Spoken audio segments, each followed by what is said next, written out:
Kali ini kita bertemu di mata kuliah akuntansi keuangan menengah pertemuan 1441. Kita bahas mengenai modal saham. Ini adalah referensi yang saya gunakan untuk modal saham perseroan. Modal perseroan ini berupa saham kan. Nah, saham pada akte pendirian di sini ada perubahan. Jadi kemungkinan setelah berjalannya waktu ada perubahan, misalnya pembelian kembali saham yang beredar untuk sementara waktu atau selamanya, penukaran saham yang beredar dengan jenis saham yang lain, atau mungkin juga dilakukan reorganisasi yang menyeluruh terhadap struktur modal, dan juga kemungkinan ada emisi saham baru. Elemen modal lain ada satu, yang pertama adalah laba ditahan. Ini merupakan modal yang sumbernya dari dalam perusahaan. Jadi kalau terjadi laba, ada yang dibagi namanya dividen, yang ditahan namanya laba ditahan, tapi tetap itu adalah milik si pemilik saham. Kemudian yang kedua adalah modal penilaian kembali. Ini adalah modal yang timbul dari adanya perubahan nilai yang diakui dalam pembukuan. Yang ketiga adalah modal sumbangan. Ini adalah modal yang berasal dari sumbangan yang diterima perusahaan. Treasury stock ini adalah saham perusahaan yang dibeli kembali dari peredaran untuk sementara waktu. Nah, di sini alasannya bisa untuk menaikkan harga pasar ya. Kemudian kembali kepada karyawan perusahaan. Di sini menaikkan harga pasar. Kenapa bisa? Karena saham yang beredar itu, seandainya saham yang beredar banyak, berarti harganya turun. Andaikan ditarik kembali treasury stock ini untuk menaikkan harga pasar, karena saham pasar yang beredar itu jumlah lembarnya berkurang. Kemudian akan dijual kembali kepada karyawan. Inilah kebijakan untuk menaikkan loyalitas karyawan biasanya. Kemudian akan dibagikan sebagai dividen atau untuk menukar surat berharga perusahaan lain.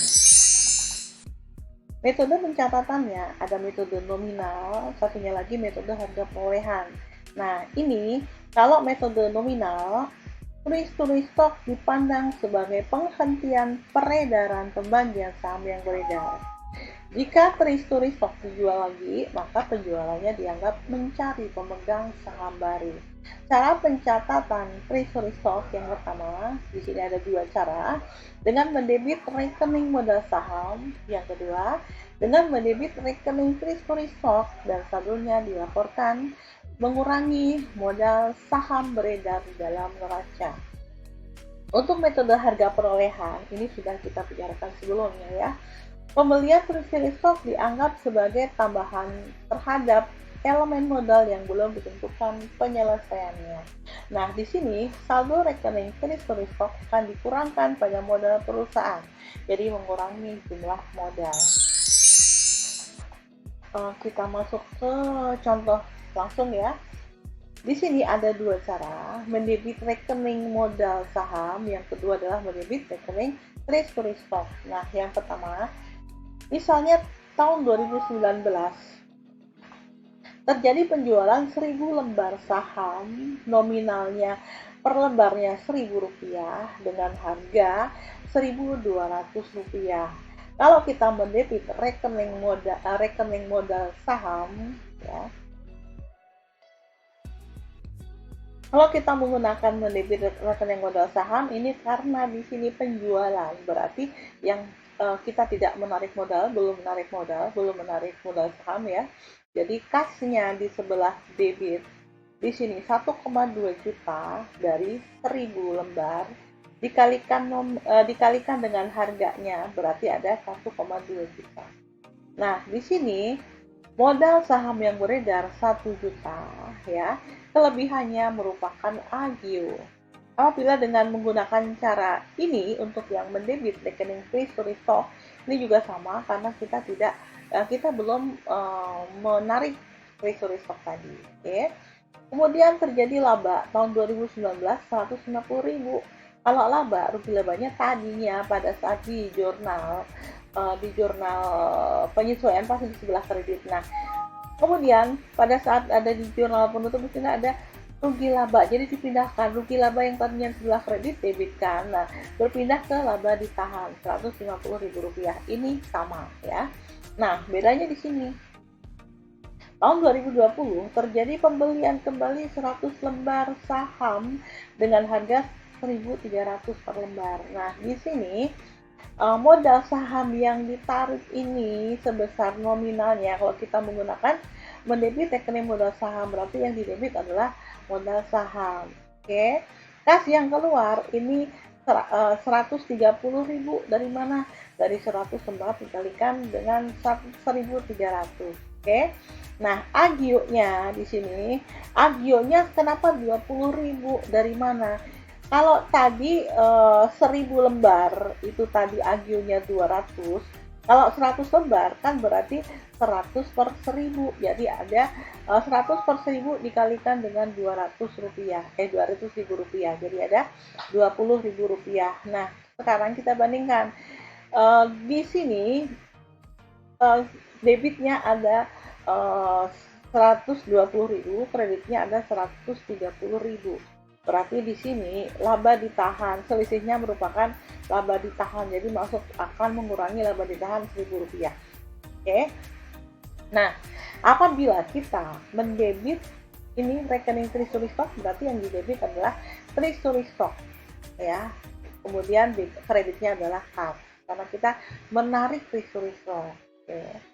Kemudian tahun 2020 penjualan kembali 1000 lembar saham yang dibeli dengan harga 1.500. Kita menggunakan rekening yang mendebit rekening modal saham, di sini dikeluarkan lagi. Tetap di sini tidak ada istilah treasury stock ya. Jadi di sini kreditnya adalah modal saham 100.000. Agionya di sini kas yang diterima karena di sini harganya 1.500, berarti dikalikan 100 lembar jadi 150.000. Nah, selisihnya merupakan agio karena yang kita dapatkan lebih besar daripada yang kita keluarkan. Nah, apabila kita menggunakan cara yang treasury stock di sini, yang di sebelah debit ini kas sebesar ini harganya, kemudian kreditnya adalah treasury stock dari sini ya. 130 dari sini, bukan 150.000 tapi 130. Nah, kelebihannya itu merupakan agio bandingkan dengan yang ada di sini. Ini agionya 50.000, di sini agionya adalah Rp20.000. Nah, sekarang sudah penjualan treasury stock modal saham di sini ya.